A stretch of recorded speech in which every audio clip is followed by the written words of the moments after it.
Revolution, a new royal family, intrigues and a murder. This is the story of the women who found themselves in the midst of the Vasa Dynasty's turbulent family feud. Last time we got to know the three queens of Gustav Vasa, Katarina of Sachsen-Lauenburg, Margareta Leonhuvud, and Katarina Stenbock. In this part, we will meet three women who were drawn into the bloody battles between the sons of Gustav Vasa after his death. A poor girl, a Polish princess, and a reluctant bride.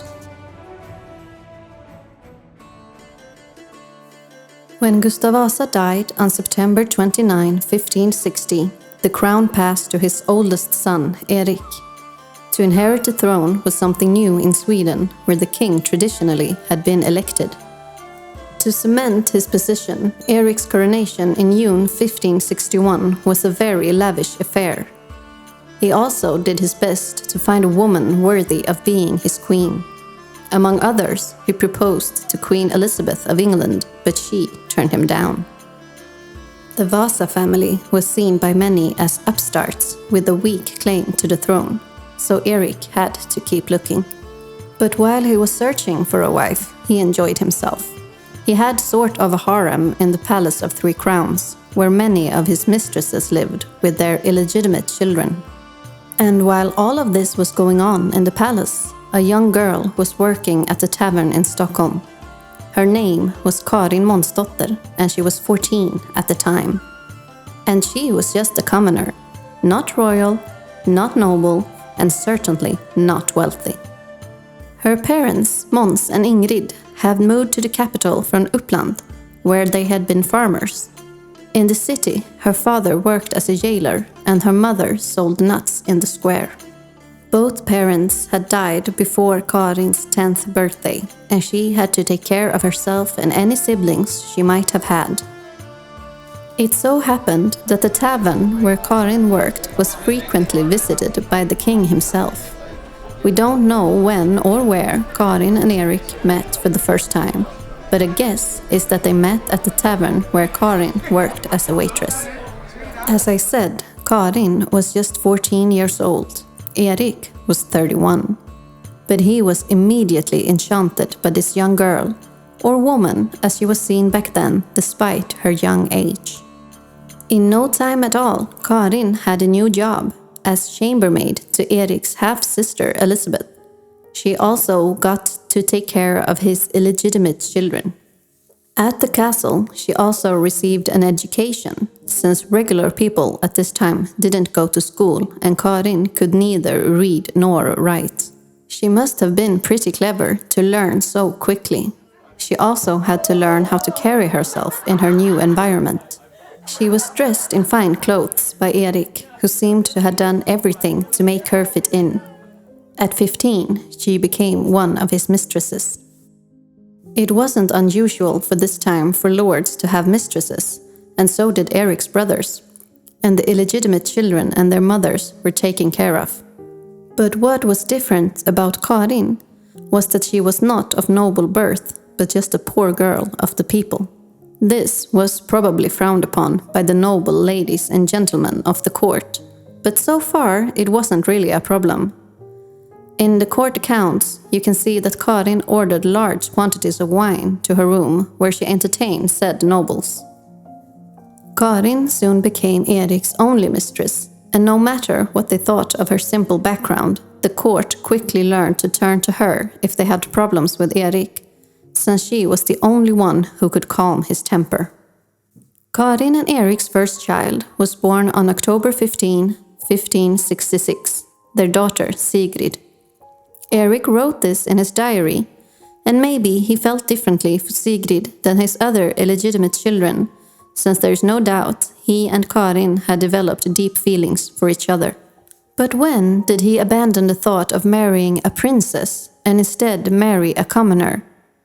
We don't know for sure, but he had gotten the council's approval to marry whomever he himself wanted, which he also did.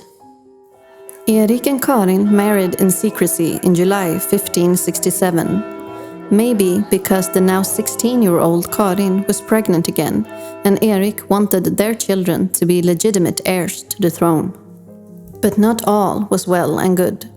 Erik suffered from occasional mental illness. He was suspicious towards everyone and saw conspiracies everywhere.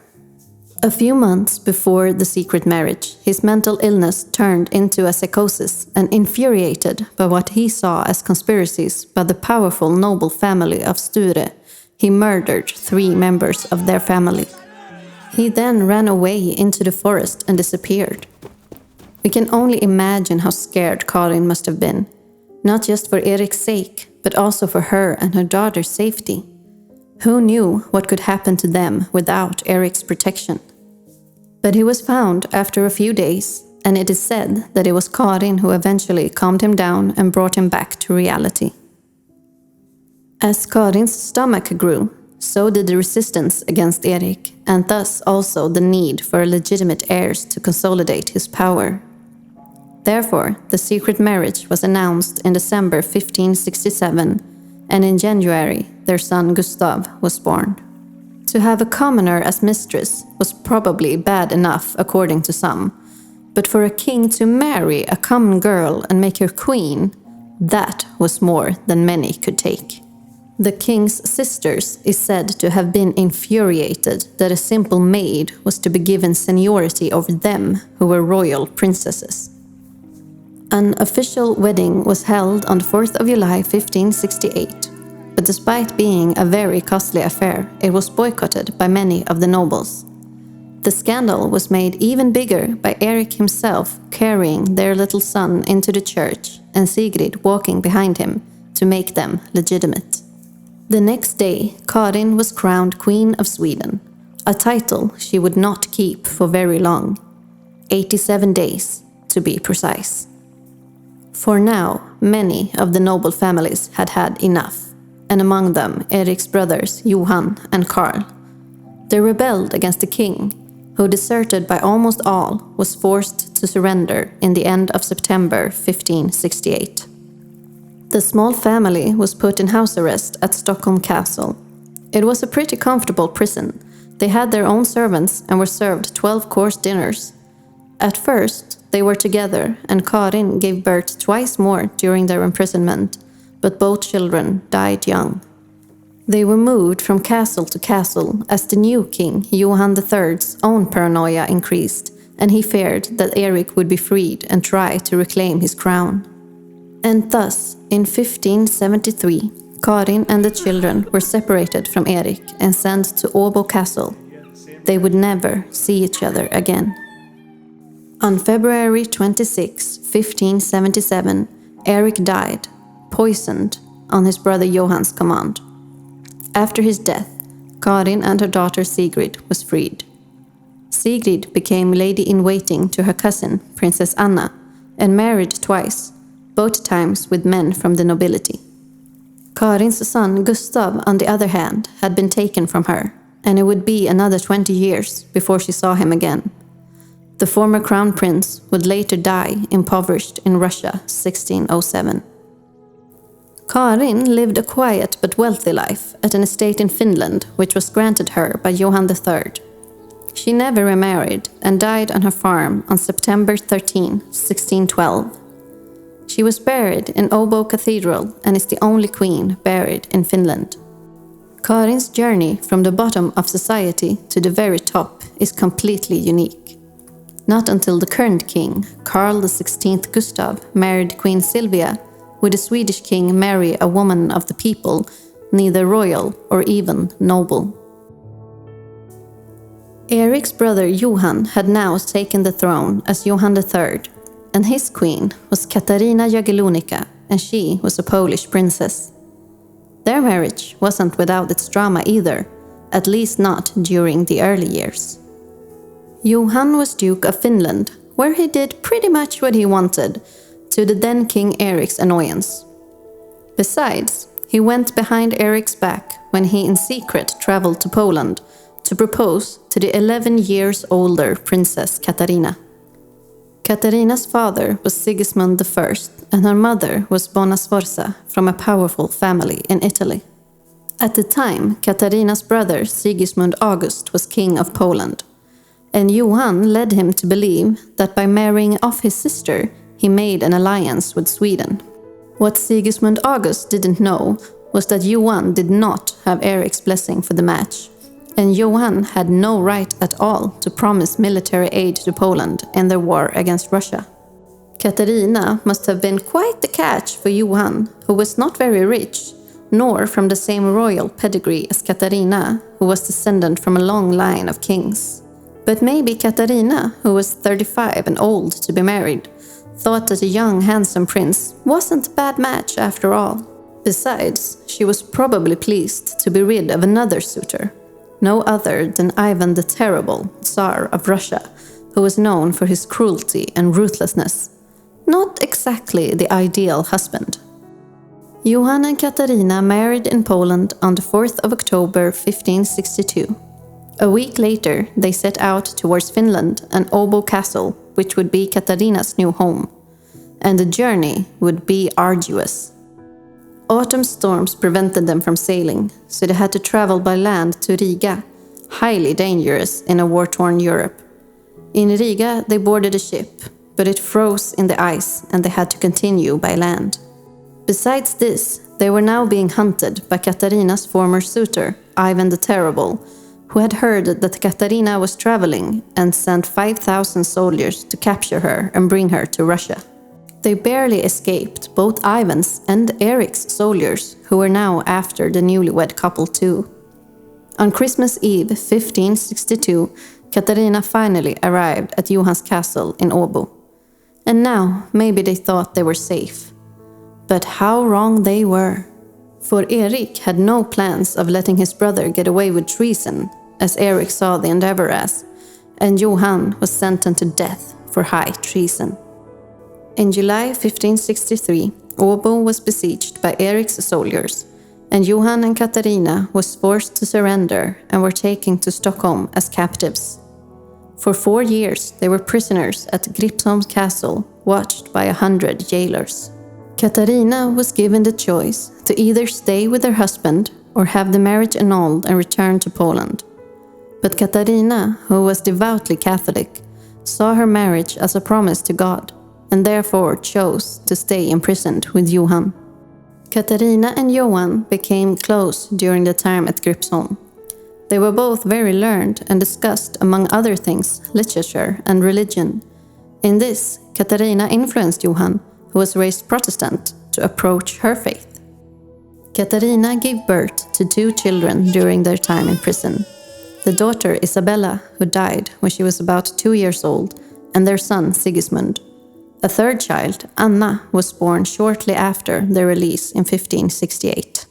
Despite their relative comfort in prison, this time must have been very hard on both Katarina and Johan.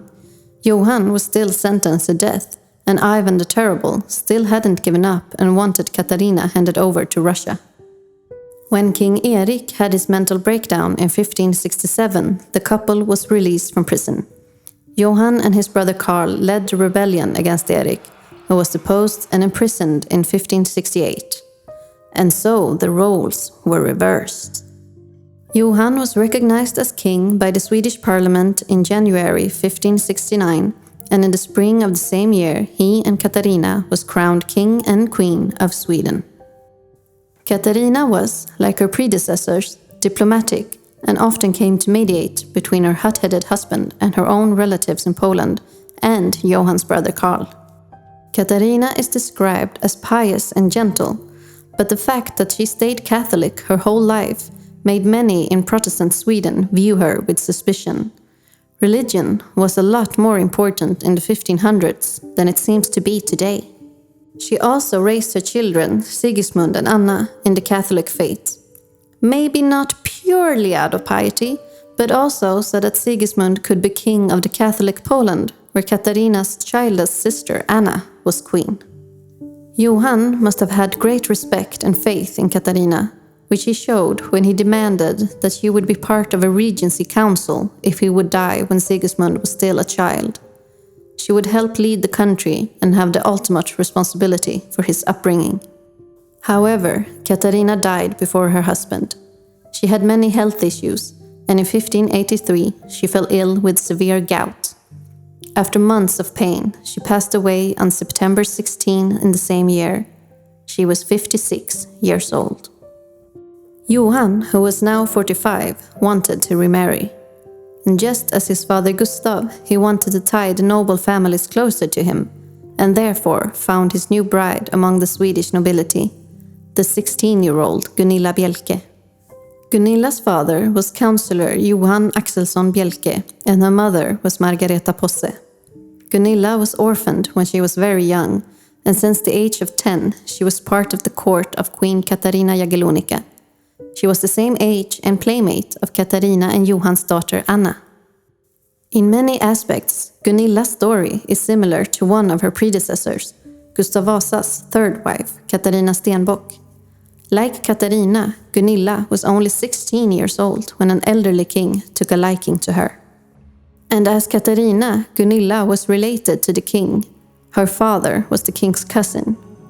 And just as with Katarina and Gustav Vasa's, Johan's marriage to Gunilla caused great quarrel. The objections this time was not the kinship, however. Johan's siblings felt that he married beneath him by marrying a noble lady, and that he should propose to a foreign princess. There is a story that Gunilla herself was against the marriage and turned him down, whereupon Johan was so enraged that he hit her in the face with his gloves. However it was, in the end, Gunilla had no choice but to accept, and the wedding took place on the 21st of February 1585. Of all of Johan's siblings, only his sister Sofia took part in the celebrations. Contrary to his first wife, Gunilla was raised a Protestant.